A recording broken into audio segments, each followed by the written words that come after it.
जबडक हवामान अभ्यासक मुक्काम पोस्ट गुगळी धामणगाव तालुका शिरूर जिल्हा परभणी। आज आहे 1 मे 2024। आजपासूनचा परत शेतकऱ्यासाठी अंदाज देत आहे, कारण की राज्यामध्ये आता हळदी काढणं चालू आहे, शिजवणं चालू आहे, त्याच्यानंतर कांदा देखील काढणं। सर्व शेतकऱ्यांना सतर्क म्हणून हे अंदाज देत आहे। राज्यातील सर्व शेतकऱ्यांना सांगू इच्छितो की राज्यामध्ये आता जवळपास सांगायचं झालं तर 6 तारखेपर्यंत हवामान कोरडं राहणार आहे, म्हणून हे अंदाज लक्षात घ्या।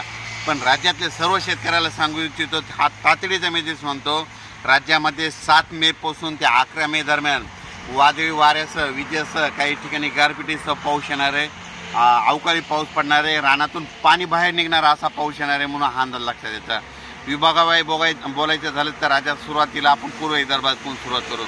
राज्यामध्ये 7 ते 11च्या दरम्यान पूर्व विदर्भामध्ये म्हणजे खूप ठिकाणी शेतातून पाणी बाहेर निघेल असा पाऊस पडणार आहे, विजेस पडणार आहे, विजा असणार आहे, गारपीट देखील होणार आहे, वारा देखील असणार आहे, म्हणून स्वतःची काळजी घ्यावी।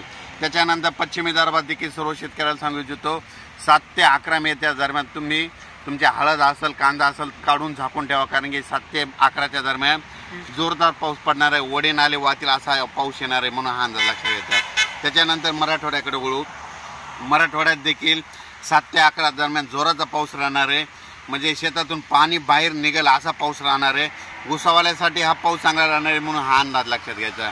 आणि मराठवाड्यातले देखील सर्व शेतकऱ्यांनी ज्यांचा कांदा असेल, हळद असेल, 7 तारखेच्या आत तुम्ही काढून झाकून ठेवा, साठवून ठेवा, कारण की खूप मोठा पाऊस असणार आहे, म्हणून हे अंदाज लक्षात घ्यायचा। त्याच्यानंतर पश्चिम महाराष्ट्राकडे पश्चिम महाराष्ट्रात देखील शेतकऱ्याचा कांदा देखील काढणं चालू आहे, म्हणून त्या शेतकऱ्यांनी काय करायचं, आपण आपल्या कांद्याची काळजी 7 तारखेच्या झाकून ठेवायची, तयारी ठेवायची।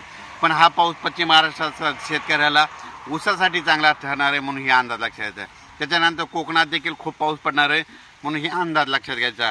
म्हणजे आतापर्यंत यावर्षीच्या उन्हाळ्यामध्ये म्हणजे मेमध्ये सगळ्यात मोठा पाऊस 7 ते 11च्या दरम्यान असणार आहे, म्हणून हा अंदाज लक्षात घ्यायचा।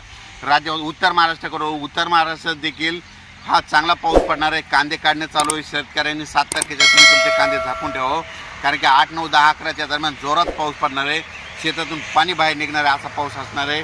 काही ठिकाणी गारपीट देखील होणार आहे, म्हणून हा अंदाज लक्षात घ्यायचा। वारा देखील सुटणार आहे, म्हणून हा अंदाज लक्षात घ्यायचा। मुंबई देखील पाऊस असणार आहे, त्याच्यानंतर मुंबईला देखील पडणार आहे, नाशिक सगळीकडे पाऊस असणार आहे, म्हणून हा अंदाज लक्षात घ्यायचा। आता राज्यात एकंदरीत परिस्थिती सांगायची झाली तर राज्यात 7 ते 11च्या दरम्यान दररोज वेगवेगळ्या भागात 7ला एकीकडे, 8ला दुसऱ्या भागात, 9ला दुसऱ्या भागात, 10ला तिसऱ्या भागात आणि 11 तारखेला चौथ्या भागात असा दररोज एका भागात पाऊस पडणार, म्हणून अंदाज लक्षात घ्यायचा। देशात एकंदरीत परिस्थिती बघायची झालं तर देशामध्ये आंध्र प्रदेश, तामिळनाडू, कर्नाटक, केरळ, छत्तीसगड या भागात देखील म्हणजे पावसाळ्यासारखा पाऊस पडणार आहे। त्या भागात मुसळधार पाऊस पडणार आहे, तिकडे मुसळधार पडणार आहे, म्हणून त्याचा असर आपल्या महाराष्ट्रावर पाऊस येणार आहे, म्हणून अंदाज लक्षात घ्यायचा। यावर्षी परत एक शेतकऱ्याला सांगू इच्छितो की यावर्षी देखील पावसाळा चांगला होणार आहे, जूनच्या शेवटच्या आठवड्यात पेरणीयोग्य पाऊस राहणार आहे, म्हणून हे अंदाज लक्षात घ्यायचा। अचानक वातावरणात बदल झाला तर लगेच एक मेसेज दिला जाईल। धन्यवाद।